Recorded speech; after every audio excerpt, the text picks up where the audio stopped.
This is Muriro On Monday on Star FM. Muriro On Monday. Brace yourself. It's a hard hat area. FM sounding good all the time. Good evening. Welcome to another edition of Muriro on Monday. It's that show that makes sure it takes a deep plunge into burning issues that are probably keeping you awake and also shaping our future as a country. I'm Folake, the Nubian Queen, the International African Donzi Chana Chadagi. I'm also going to be with you for the next hour. And whether you're stuck in traffic,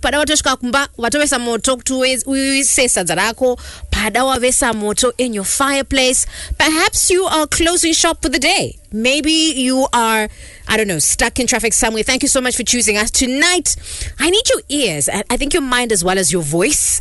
Something big is happening this week. And no, it's not just sports, certainly not politics. It's about water, food, floods, electricity. It's about our health. It's about something called a wetland. And why the whole world is coming to Victoria Falls to talk about wetlands. Now, I know wetlands for many people might not sound very exciting. You might even be wondering, what has that got to do with me? And why is this important to me? Because wetlands are our nature's superheroes. They help clean our water. They're soaking up extra rainwater to prevent flooding. They're also keeping our boreholes full. They're giving birds, our fish, even the frogs, a home.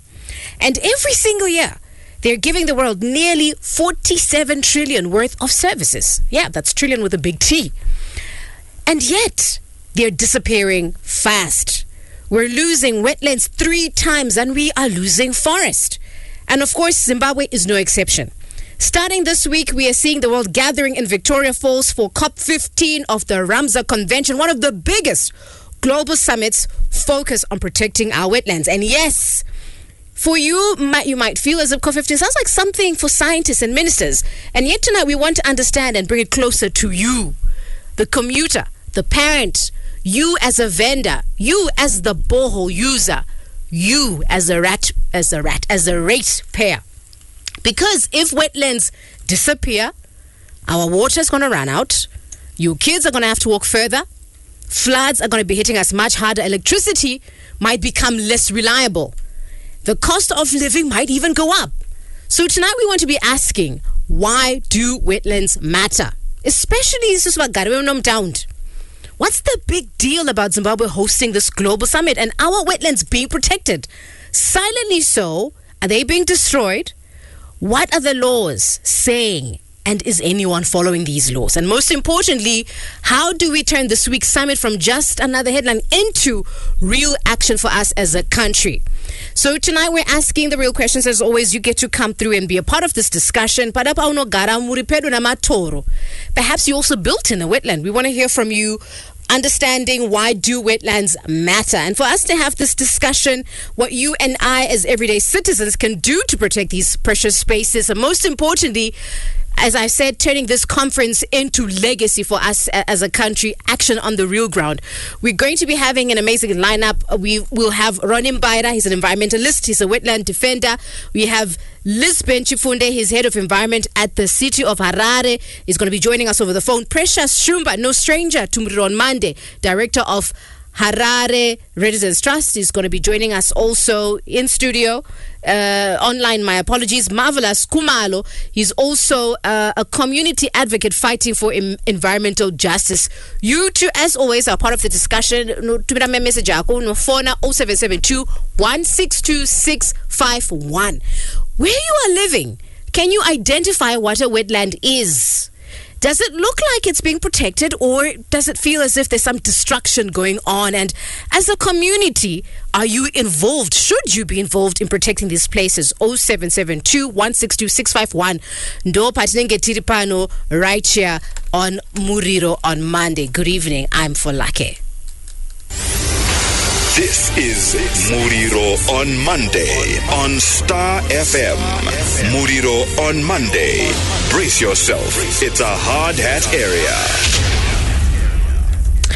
So I've said we do have our full panel joining us this evening for us to have this conversation. Let me start off by speaking into city of Harare, Mr. Lisbon. Mr. Chifunde, how are you doing? Thank you so much for joining us for this discussion.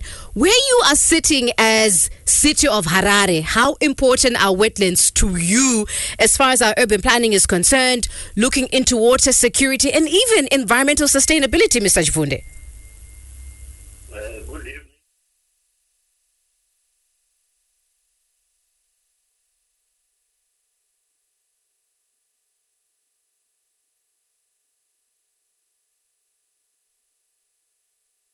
Yes, Mr. Chifunde, we're listening.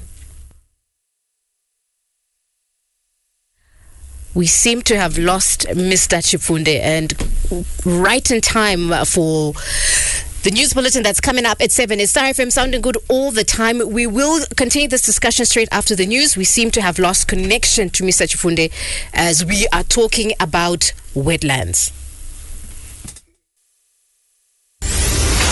This is Muriro on Monday on Star FM. Muriro on Monday. Brace yourself. It's a hard hat area.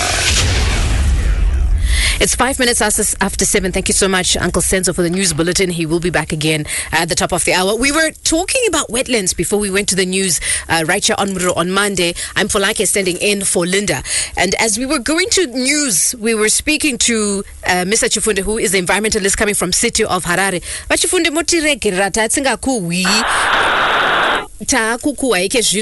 and you were coming in to explain how important wetlands are to our urban planning as the sunshine city in terms of our water security and even our environmental sustainability. Oh yes, yeah. I was saying that Harare, city of Harare is actually a wetland city, because when you talk of wetlands, you also include rivers, your dams, including your marshes and bogs. All those are part of the wetland system, and this is where our water source for Harare, where it is the water continuously feeds our dams in Harare. You have the Lake Shuvero, Lake Manyame, our dam. You also have Seke Dam. So all those, after the rains have gone, the water continues to flow, and it flows from the wetlands. So when they are disturbed, then there is less water that goes into our reservoirs. And also, this is now, because of the new phenomenon of the climate change, the situation is now exacerbated, because when you have climate change, you have droughts. So now it is now very critical to ensure that the wetlands are protected, because that is part of the water network for the city of Harare. And also joining the discussion is Cliff Chibanga. He's a Chief Operating Officer coming from Sunshine Group. We will also have him joining the discussion. Cliff, good morning. Thank you good evening. Thank you so much for being on Star FM sounding good all the time. Oh, thank you. All right, so let's continue with our discussion. As we were talking, Cliff, thank you so much for joining in. I wanted to find out from you, what is your understanding of COP15? Can you help us set the context of why Vic Falls is so important to us this week? Okay, thank you very much, Folake.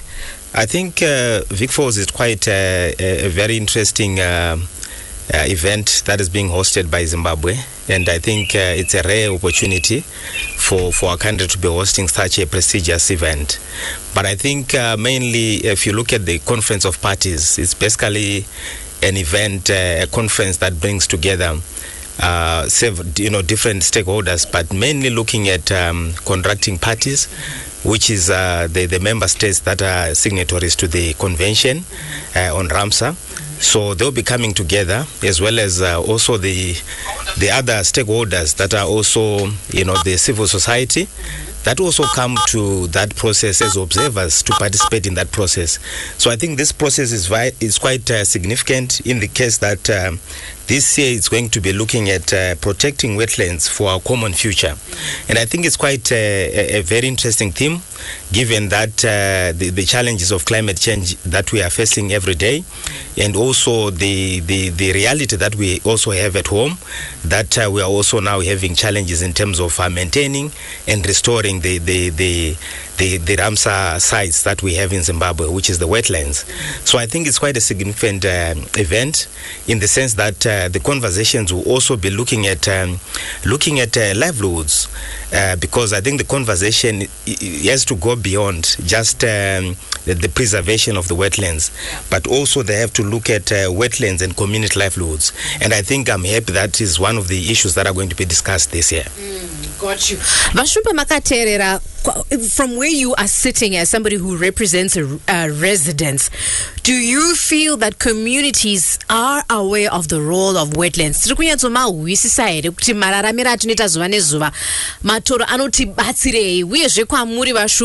Are you actually seeing any changes in your neighborhoods due to wetland loss?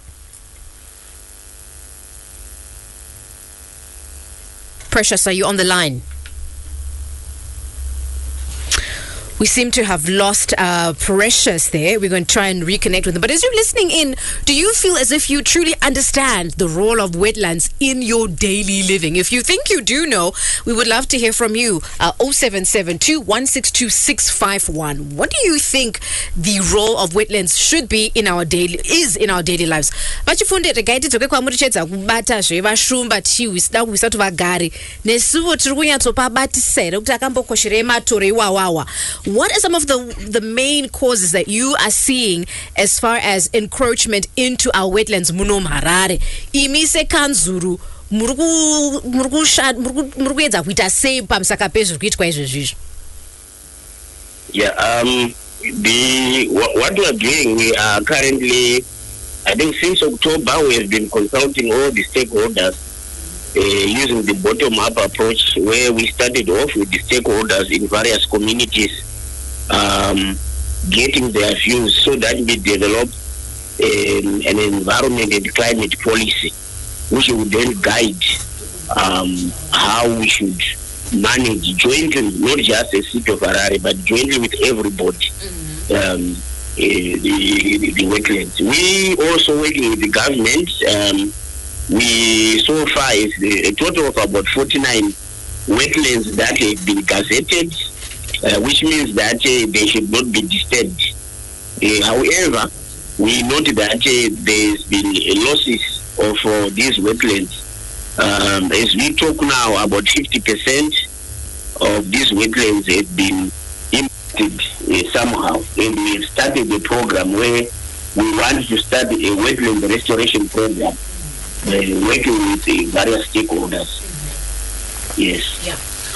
We're still trying to get a hold of vashumba tinyatsobata kuti isusu sevagari tiri kunyatsozvihwisisa here kukosha kwamatoro uyezve tingava tiitei sevagari. And I'm curious again, from where you are as a resident, what exactly you think our role should be as far as protecting wetlands. We were just listening to the voice coming from City of Harare. He's the head of environment. Vachipunde vachitirondedzera kuti ivo vari kuti sesiti kanzuru tinaro basa rateshita asi tofangwa tichibatana navagari kuvona kuti zvechifamba sei. And this is why we also want to have Vashumba coming in. So Cliff, maybe if I can come to you as we're trying to get a hold of Vashumba. Ikesh, from where you are sitting as a chief operating officer from Sunshine Group, do you have a picture of the current state of our wetlands? And perhaps you can highlight some of the key threats we are seeing happening to our wetlands. Wetlands is just seeing swampy, mushy areas, but we're also learning there are different kinds of wetlands. Cliff. No, thank you very much. I think, what Mr. Chifunde has said is really touched on quite a number of issues relating to the wetlands. And I think the challenges that are faced in Zimbabwe in terms of the management of wetlands, I think mainly we're looking at the issue of the the erratic rainfall patterns that we are now receiving as a result of climate change. So that is also exacerbating the challenges that we are having. But also, I think there are other things that we must also take into consideration. If you look at the ecosystem services or biodiversity services that are offered by these wetlands, you realize that they cater for so many other species. They cater for so many other there are so many other components of the ecosystem that depends on them. And I think it's important for us to also just highlight a bit of simple things that could be done by or members of the community as well as us as individuals. I think there's a role that we should also play. If you see that some of the wetlands, they are also being contaminated by some of the human activities that are happening around those wetlands, and I think those are some of the threats that are also faced with wetlands. And I think there are simple things that also as individuals we could also play a role in terms of making sure that we take considerable action in terms of making sure that whatever activities that we are doing, they are not interfering with the existing wetlands that we have, because they are very precious, as what has been said by Mr. Chifunde. So I think the threat in terms of just the human activities that will be happening, that will be interfering with the natural ecosystem of the wetland, is something that really needs to be looked at. What you speaking of precious, Shumba foni engaita majera stichida kuwawo kuti mimi semunanu miravagari. In your experience, from your perspective, do we as residents actually fully grasp the role of wetlands? Are they things that we are doing on a day-to-day scale that might also be adding to wetland loss from where you are standing, Shumba? Tenda zvikuru. In most communities, the understanding of the utility of wetlands is very, very limited. People have an understanding of matoro ao. Waiwe nezvinhu zvawaiita kumatoro awo, ende ukataura nezvematoro vanokuudza nzira dzemvura, vanokuudza pane zvitubu zvekuti ndo nzvimbo dzinoyera mucommunity pashandiswi. Saka iko zvino we now have a situation where in a lot of communities the demand for housing is overshadowing the importance of wetlands, particularly in winter and when it is dry. People don't actually see the parts of water, but they actually know that in this area it was prohibited to put up infrastructure. But now we see a lot of land barons taking advantage of the winter season when there is no rainfall, and they create a need for housing that is unprecedented, that is illegal, and that is outside the provisions of the law. So they destroy the law and order principle enshrined in various pieces of legislation by local authorities. So overall, I think that people know that kune matoro anofanirwa kuchengetedzwa, but the demand for housing and the opportunity that is presented by land barons overshadows that, and the people would say, as long as ndawe nepekugara, and they overlook the importance of wetlands. But generally people have an appreciation yekuti munzira dzemvura hamuwakwi, hamugarwi, hamuna zvimwe zvinhu zvinoitwa. But when it comes now to what benefits them, so people have become so individualistic that they overlook what is good for everyone and consider what is good to themselves as individuals and not for the community and the broader society. It's Star FM sounding good all the time. We're discussing this evening, wetlands and the upcoming convention that's going to be happening in Victoria Falls, which we as a country are at the center of. And we're checking with you, do you agree with what Shumba is saying, that ideally you and I are fully aware of the role wetlands are playing in our day-to-day scale? And I was saying, okay, if you do, 0772 162 mabonera ako matoro akatikosherei mararamira atinoita zuva nezuva isu vagari vemuno mutaundi. And as you're listening, are you seeing construction on wetlands in your area? We'd love to hear the name of your area, and of course the listener has already started coming through with that. Shumba muri papo, what are some of the challenges we as residents or communities are facing when trying to protect wetlands that you're saying tozona can you give us examples where residents themselves have gone and taken action?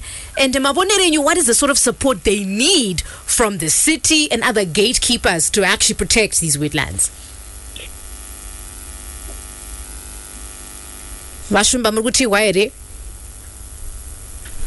All right, we seem to have lost. Hello. Yes, I can hear you. Yes, we were asking you in trying to protect these wetlands. Kune mienzaniseria munokwanisa kutipa kwamunotoziva kuti aiwaka vagari vokwakati kwakati vakatomira ivo kumisa misikahwa yanga ichida kuitwa pamatoro, kungava kurima mabura, kungava kusimudza mirabada yedzimba kana zvimwe zvinhu zvavanga vachiona. So nzvimbo dzakati wandei where we have had communities, because now the emphasis within a lot of communities is that we can take care of our wetlands, and they have proceeded to set an example. For example, those who have been looking after the Monaville wetlands, you are aware that there is a new developer who has come with an idea of constructing a hotel on the side of Sherwood Drive and Kitchener Road. They want to cover a significant portion of that wetland. They are coming now and are in the process of consulting how they secured a lease agreement in the city of Harare. We are still shocked because they are now at that stage where they are saying we have a lease agreement, but now they are conducting what would I say? They are consulting stakeholders to find out what they think, but they are now introducing the issue of the hotel. That tells you that there is a lot of opaqueness in the whole process, where we are seeing the powerful overriding community interest to pursue profit. Then if you go to Mapuku, we have a community that has been doing a lot trying to preserve the wetland up there, but we have also seen a sinister clique of people trying to take over that wetlands for housing projects. They come, they take stands, and they also threaten the community stewards. And we think that community stewardship is the way to go to safeguard our wetlands. And now we are seeing a lot of these powerful people like lorries, tippers come into that wetlands to steal the sand without getting the necessary permission, getting authorization through a necessary process of environment impact and social assessment. Got you. These things are happening, and we are seeing there are allegations that the police officers are actually collecting like tithes from these the truck drivers and allowing them to get out of those the wetlands with the lorries full of sand. That is most unfortunate because it is perpetuating a culture of destruction. So what sort of support, Vashumba? We fear that if this practice continues, where we have the powerful overriding community interest, we are going to see some corrupt people authorizing. Vashumba, what sort of support? Then come to Vashumba, are we hearing each other? Vashumba, can you hear me? Yes, I can hear you. Okay. I wanted to check. I've noted the couple of examples you've given of areas that you're saying we are seeing wetland loss. We were looking into community involvement in protecting these wetlands, and you've just also gone further to explain some of the allegations that are there. And I'm wondering, does this then mean communities themselves are powerless to actually then protect or take action to protect wetlands within their area? When they see something happening in their area, they can take action. So you see what is happening. There is a culture of impunity. When there is a culture of impunity and the people report violations, the case I highlighted on the Cleveland wetlands is well known in that community. We have had some of our members threatened by these people. They have gone to the police to try to find out what is really happening. The communities are not powerless as such. The communities have become hopeless. They have lost the trust in the integrity of our public institutions. They no longer believe that the police at Mavuku can safeguard Cleveland wetlands. Got you. They believe that there is probably a bigger force that is at play that allows these people, because if you see 15 to 20 trucks from the same company and the other big companies coming into an area, and you see police officers where you are raising your concerns are not really taking action. Got you, Vashumba. Them fraternizing with those people, you begin to have suspicions that probably it is corruption. Got you.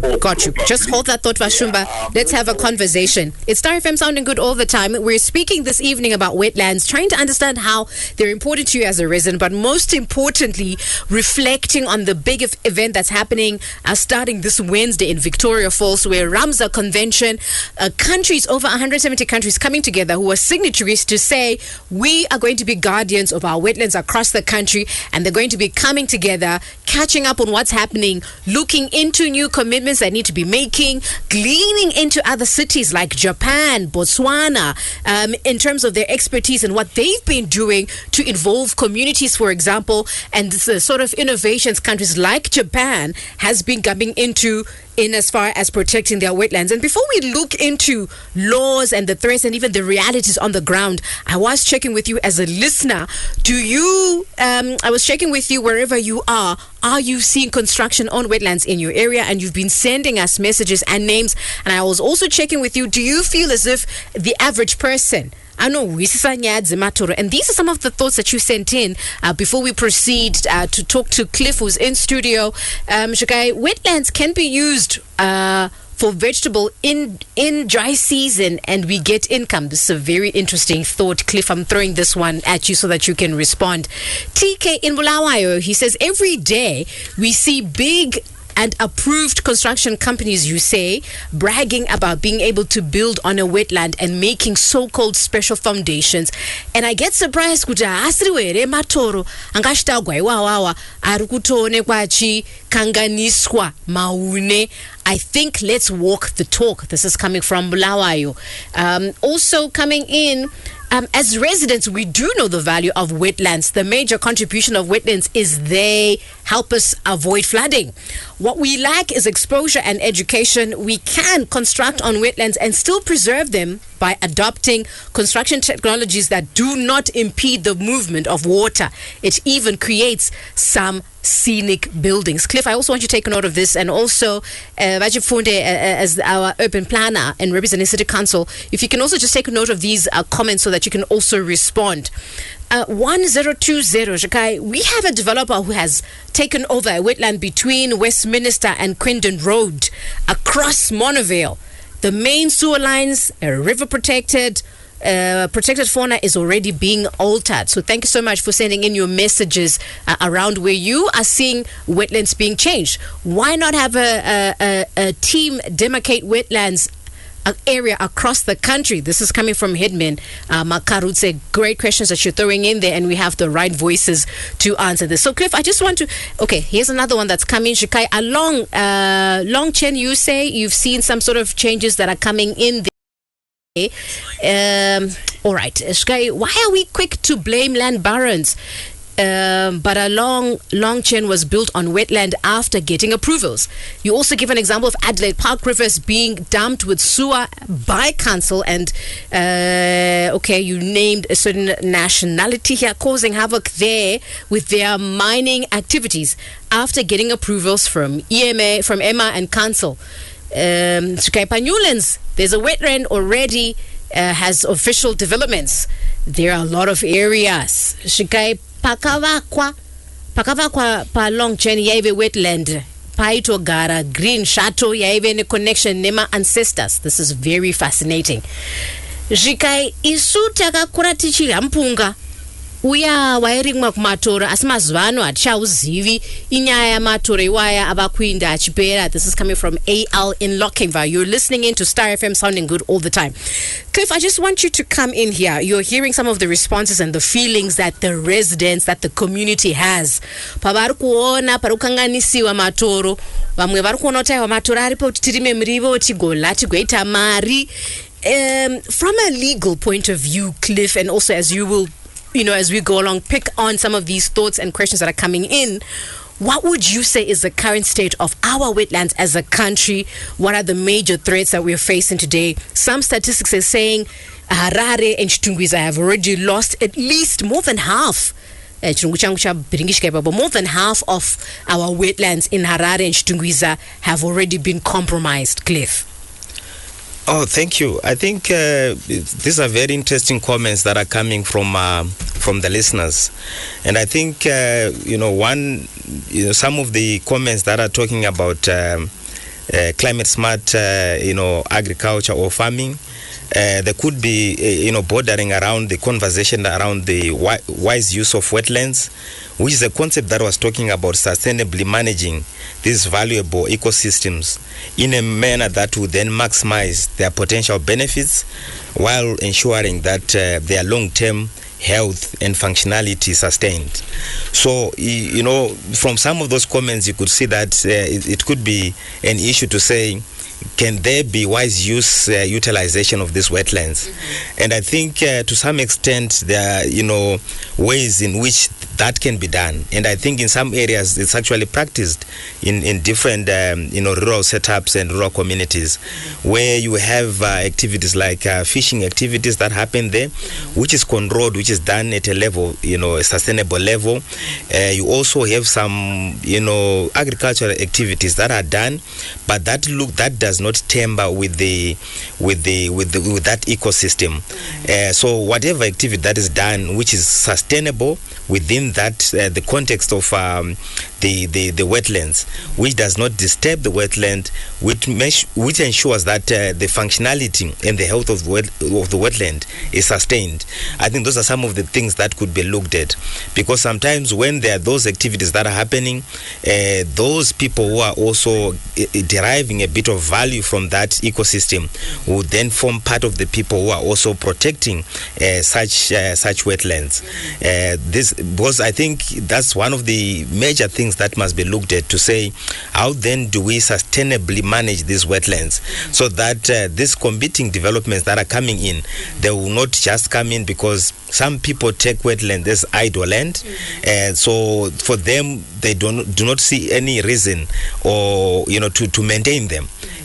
Because they have some economic projects that they want to build or develop in such facilities. Got you. But I think if there's something that is being done and is benefiting the local communities, it will be easy for the local communities to also form part of the guard that would then, really build a strong voice in terms of protecting these facilities. Yeah, but do we have an option in that? And I'm asking because even looking at the Ramsar Convention, one of the side discussions is actually looking at community-led interventions, and the example that they give is two models, one from Botswana, Cliff, one from Zimbabwe, and they're saying scientifically it has been proven that community-led interventions are by far more effective than using, say, government as the main instrument in conserving wetlands or conservation or the environment. So do we have a choice in the matter to say communities might be able to do this, residents might be able to do this, when the science is saying 80% more effective when led by communities? Vagari veku Monaville, vagari veku Mabvuku, vagari veku Kirkman, vachataogwa na Shumba, varivo vanenge vachitungamiririra mukuchengetedza matoro. I think Mr. Chifunde mentioned something very critical when he spoke about the issue of the multi-stakeholder approach, because I think this is not something that can be resolved by one entity because of the different interests that different players have. So I think the multi-stakeholder approach would be the most critical one. Of course, the community could be leading the process, but I think we need everyone on the table so that we're not segregating anyone. Yeah, we're simply saying communities lead. Of course, they will lead the process, but all the stakeholders must be on the table so that whatever that is going to be done will be sustainable. Because I think there are examples that were being given by the previous speaker when he was Shumba, highlighting some of the challenges that are happening where communities are trying to protect certain wetlands. But I think when we have that multi-stakeholder approach, it really assists in terms of everyone coming on board, and then there'll be a clear and sustainable program that will be implemented around these wetlands. Yeah. But Chifunde, you've been listening through the discussion so far. Let's look into legalities around, the legal frameworks that are available. Ikesh, what is the sort of legal or policy tools that we are using that are supposed to be guiding our wetland management? From where you are seeing, are they actually working? We ask this because a couple of listeners pointed out a very key point, that construction on wetlands in itself is not the problem. Nyika dzakaita sana Japan na China dziri predominantly, on marshy, swampy land will still construct because they've got the solution, the technology. Isusu mno Zimbabwe tiri kuzvifambisa say in terms of managing our wetlands, balancing development that may need to come in, and also the idea of stopping illegal development. Vachfund. Yeah, the laws are there to protect our wetlands, but unfortunately, you do have dead apples among the population who disregard the legislation. So if you look, the wetlands are the main Environmental Management Act, and under the Environmental Management Act, you have got the special instrument on wetlands, which is the SI7 of 2007. We have guidelines on wetlands. We have an environmental policy. We have the climate change policy. So the legislation is there, although there may be gaps here and there, but if we are really people adhering to this legislation that is in place, would be some. But in as much as that is happening, we are also working flat out. Remember, I initially indicated that in the policy that we are developing, which we are using the bottom-up approach, we are trying to address all these things that colleagues have been mentioned tonight. For example, one of the key components which is in the policy is to ensure that wherever these wetlands are, there is a tripartite working relationship between City of Harare, environmental management agencies, the stakeholders who are within those local authorities. And we have things, examples that have started to take off. For example, in Greendale, we have something that has already started to take off. We have applications that have come from the Borodale Resident Ratepayers Association, which is being processed, also taking off. And in the policy, this is very strong. And we have also with the communities in Hillside, for example, ourselves and Emma, we have started the process of restoring some of these wetlands. But going forward, the way other countries have tackled this problem is to actually buy back some of these disturbed wetlands. So it will, I'm sure it will also be part of the this policy that you are coming up with. You must also understand that in Harare alone, out of the 7 Ramsar sites that are in the country, Harare is got 3. We've got Cleveland Dam, which Mr. Shumba was saying is being disturbed. Yes, there's a problem of sand mine abstraction in Cleveland Dam, but it's a Ramsar site.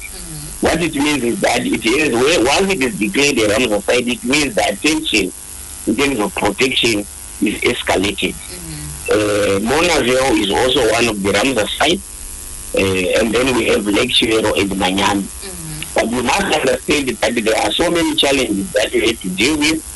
Issues to do with pollution, for example. We must understand that some of the infrastructure, for example, the sewerage infrastructure that they are saying is pollution, has been there for years and years, and now we need to get the adequate funding to ensure that we rehabilitate and replace some of the pipes. And this does not come cheap.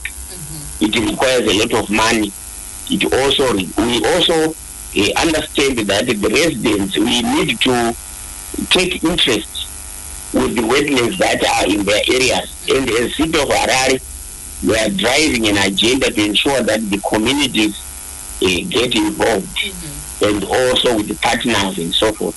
So something is coming up very positive. And remember, after this COP15, Zimbabwe is going to be the president of the conference of parties for the Ramsar Convention, which means that we will then continue, we have the impetus to then continue to improve, because we need to demonstrate that as president of the convention, we become excellent in terms of management and protection of wetlands.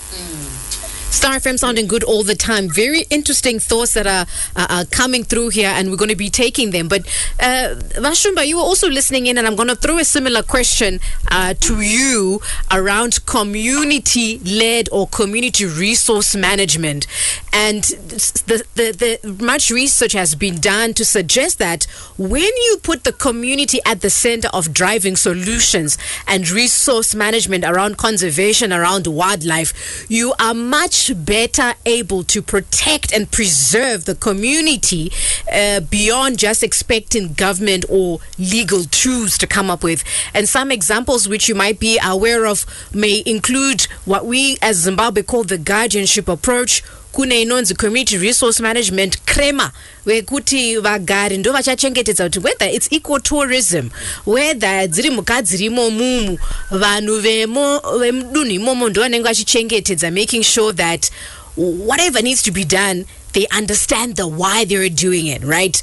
Also, there are other initiatives like Vana Campfire, Cliff, Vaivekokare. They were also parts of community-led initiatives. Now, Vashumba, do you have any suggestions around community-led innovations that we could perhaps drive? Since COP15, where Botswana and Zimbabwe are going to be explaining how their community-driven models are actually working. Botswana, I hope I said that correct. And they're going to be speaking. kuchengetedza mhuka kuBotswana isu muno muZimbabwewo Wildlife Conservation Action WCA will also be explaining how our approach as a country is helping. So coming back to you, Vashumba, isusu vari muno mutaundi, do you have ideas of how we can actually lead in conserving these precious wetlands? Okay, we seem to have lost Vashumba whilst we try to reconnect with him. Okay, let's go through some of the messages. 0772 162 What are your thoughts? Vashumba, munenge muripo parunari muri kuti wabo ere? Okay, we seem to have lost Vashumba there. All right, Cliff, what do you think would be a successful outcome coming from COP15, especially for a country like Zimbabwe, in terms of protecting and restoring our wetlands? Okay, so I think for me, what I would say it's a successful, the best outcome that I would anticipate from this COP process is whereby, looking at the structure of the Conference of Parties in their very nature, it's a consensus-based process. So what my desire is to see that at least there will be consensus, especially on the key agenda items that have been put forward. And within those agenda items, I'm hoping that the conversation around the community involvement and the community, beneficiation process can be something that will be a very quite strong in those resolutions. And also I think the perspective of making sure that the involvement of young people in the processes could be something that really comes out strong, given some conversations that are happening in terms of the youth focal points that are being discussed in different platforms. So it's my hope that from that view, probably we'll be having some of those outcomes being discussed, and then there's consensus so that those could form part of the text that will also be implemented in the years to come. Got you. All right. So a couple of calls are coming in and messages. Good evening. Welcome to Star FM. Oh, okay. I've just missed that one. Please do keep trying. Good evening. Welcome to Star FM. Okay, lost that again. All right. 0772 162 651. And whilst you are trying to ring back, let me go through some of the questions. We seem to have lost City of Harare as well as Residents Association, but we will keep trying to call them. And Cliff is still here to try and help us address some of the questions. Cliff, here's a question. What do we do if communities trying to protect wetlands are not being heard? For example, we have tried to protect Adelaide Park, rivers in Sunway City, but it's unfortunate that the council and EMA are the ones protecting those that are destroying wetlands. And a petition has been done, lawyers have been engaged, but nothing is working because those destroying have necessary papers from EMA and council, and we wonder how they got them. And it's just unfortunate that we've lost Wachifunde, because he also highlighted something very key there, Cliff. He spoke about us being able to buy back certain wetlands, and it had my eyebrows raised there, because then that means City Council does not necessarily have full jurisdiction on all the land. Okay, so I think it's quite unfortunate that we're trying to get a hold of him. We have lost City of Harare, but I think the question from the listener, probably from a civil society perspective, the best thing is for them to follow the legal process. And I'm sure if they've already started the process of the petition, I'm sure if they follow the channels in terms of process that can lead to litigation, probably that could be the best avenue. I think from a civil society perspective, that could be my contribution. Of course, if EMA was available and City of Harare were there, probably they were going to be responding to that. I hear you. We're going to try and get Vachifunde back on the line. Okay, these days, the communities themselves are destroying. Look what is happening in Kumiti na Matoro. Now, as civil society, do you also agree that perhaps we as people kushaiwa ruzivo here, kushaiwa hanya here, chii chiri kuita kuti isusu nesuvovo tionekwe tichitendekwa nezvigunwe kuti nesuvo tine mhosva yatiinayo?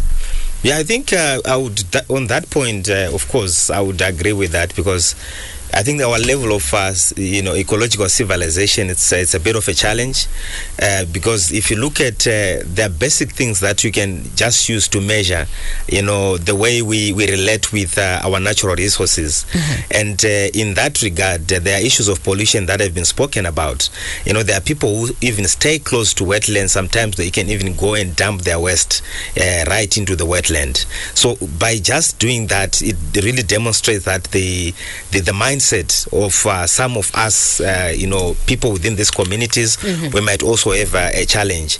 But I think also even in the issue of unsustainable utilization of these resources that you find in the wetland, that is the problem. The key thing is the unsustainable practices around the utilization of the wetlands. Yeah. So I think there's also a need for us to have the heightening of the awareness around the issue of conservation or preservation or the wise use or utilization of the wetlands. Here's a question that's coming from Lenny Cliff, and I'm throwing this to you as a member of the civil society.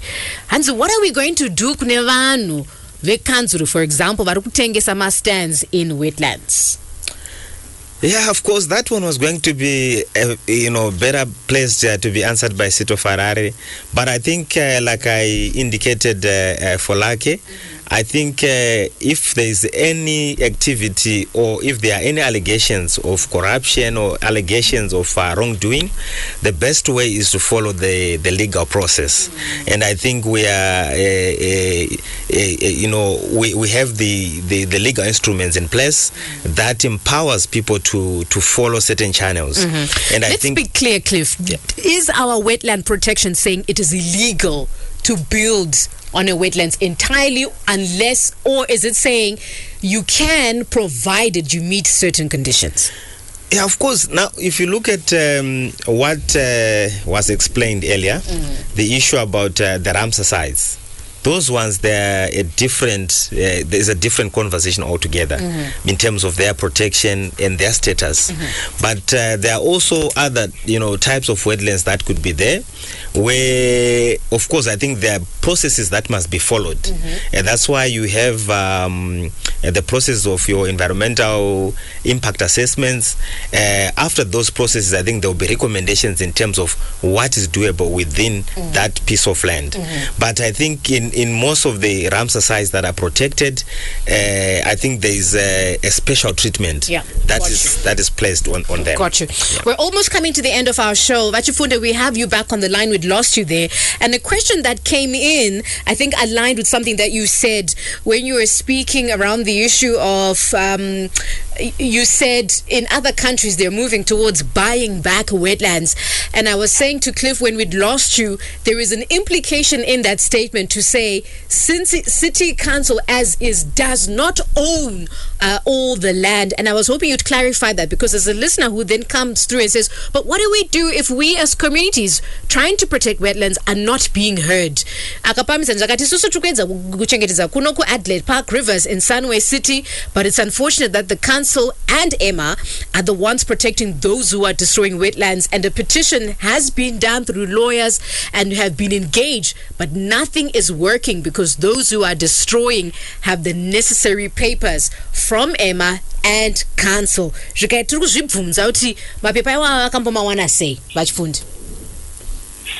Yeah, we must understand that we, in this whole matrix in the legal system, we have the Regional Town and the Country Planning Act, which came into being way back in 1976. Then the Emma Act, which was, I think, promulgated around 2002, but it started to operate around March 2003. Not that happened because the Emma legislation came later. So there's land that is in the hands of the private. There's land that is in the hands of government within the same locality. Then we have land that is for City of Harare. And and I'm sure you're also aware that the Environmental Management Act is being re-looked at to address some of these gaps and challenges. Even the Regional Town and Country Planning Act, there are also challenges that. So when I said we need, I didn't say that will definitely be done. It's just a suggestion to say it's one of the ways to ensure that at least we reclaim back areas that are very critical that store water, to buy them back. But I was referring purely to a land that belongs to City of Harare. But the City of Harare does not operate alone. It's a sub-national level of government.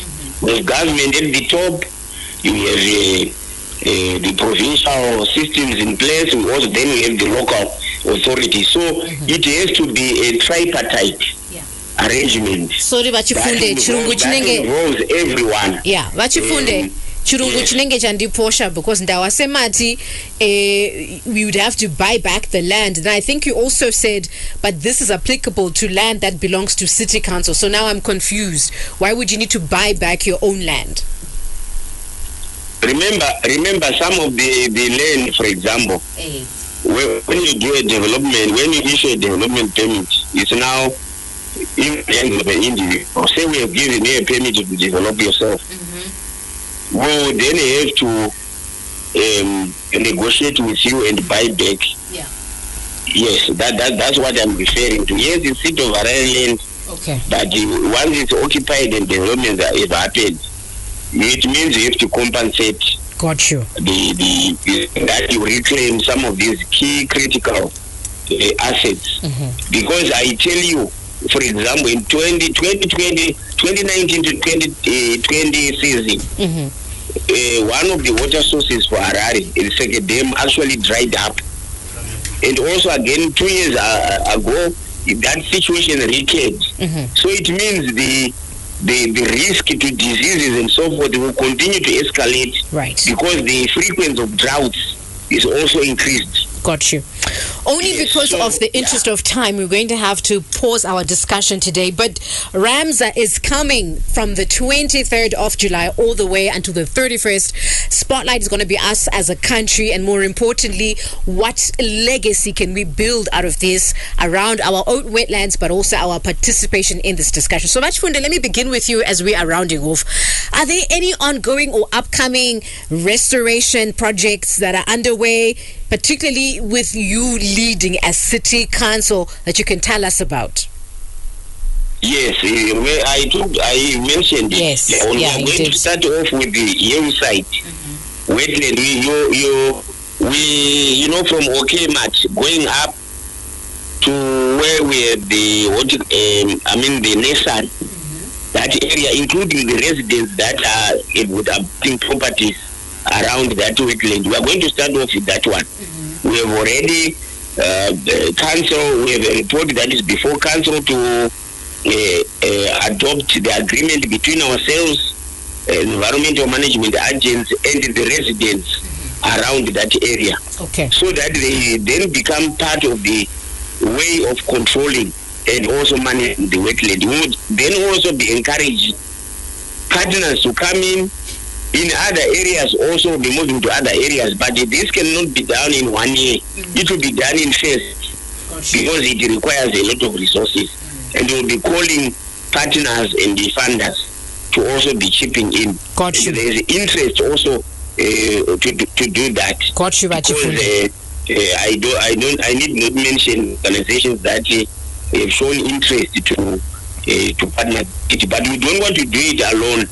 We want the initiatives to also come from the residents, because they are the owners of the wetlands. Got you. Once they understand the model and they start to participate, we wetlands will be protected better than. But the resident Vashifunde is feeling as if around people and so forth. Vashifunde, but the resident so far is feeling as if they are not protected, as if whatever efforts they're making are not yielding any results. But only in the interest of time, we have to leave it at this point. Cliff, what are your expectations as far as COP15 is concerned? What sort of collaboration should we see coming out of this between us as the residents, as our government, you as civic society?